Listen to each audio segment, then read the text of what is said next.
My name is Gary Martin and I'm the director of the Global Diversity Foundation. I'm shooting this video on the Global Environments Network in the closing days of October in Munich, Germany, where I've been a fellow at the Rachel Carson Center for Environment and Society for the past 3 years. My international work has introduced me to inspiring changemakers who are providing solutions for the world's environmental and social problems. During my travel to nearly 50 countries over the last 20 years, I have identified two major challenges these emerging changemakers face: isolation and risk. They seek to transcend disciplinary boundaries, reach out to a broader public, and go beyond the constraints of the institutions that employ them. Because they're on the front lines of environmental and social movements, they need a support network as they take risks in times of strife and struggle.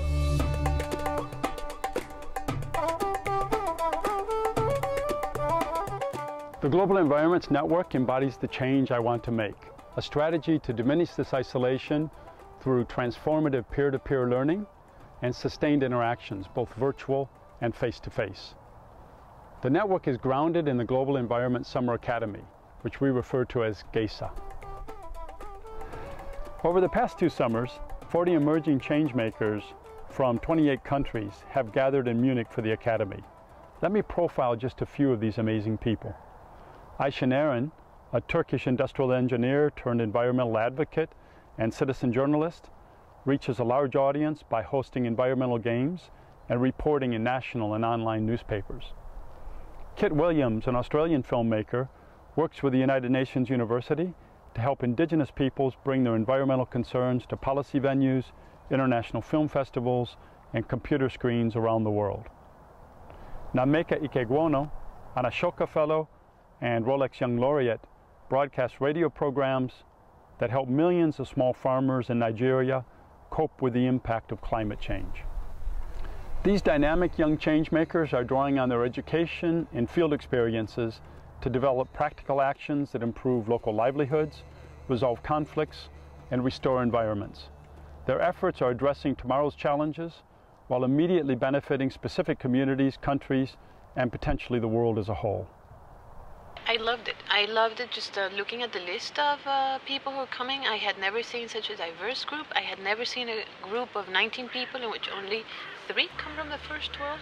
And you know, most people come from Asia, Latin America, Africa.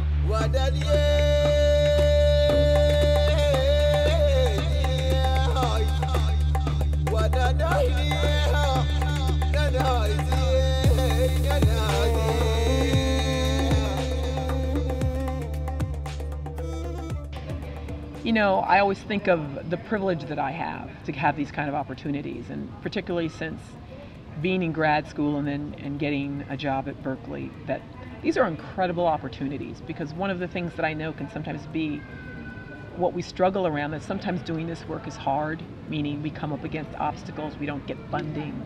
You know, it's difficult to make a shift in the way people are thinking and treating others, particularly when you're talking about issues of power.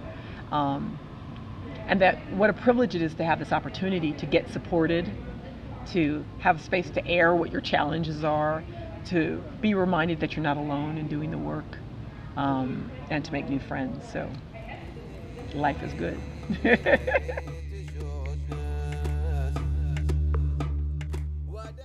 It's now mid-November and I'm back among the olive trees and date palms of Marrakesh, Morocco, where I've been living for most of the last 16 years.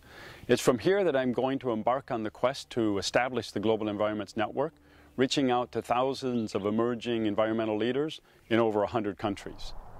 I will continue to develop the annual summer academies, launch regional courses, and organize community exchanges. I am planning an innovation fund to support the creative efforts of GESA alumni, and an innovative internet communication platform that will allow them to interact with each other virtually.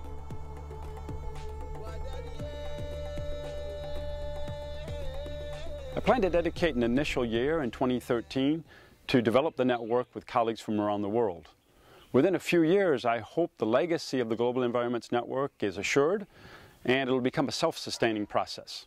By working together, we can achieve this vision of creating an inclusive network that sustains the efforts of environmental leaders as they face the world's most daunting challenges.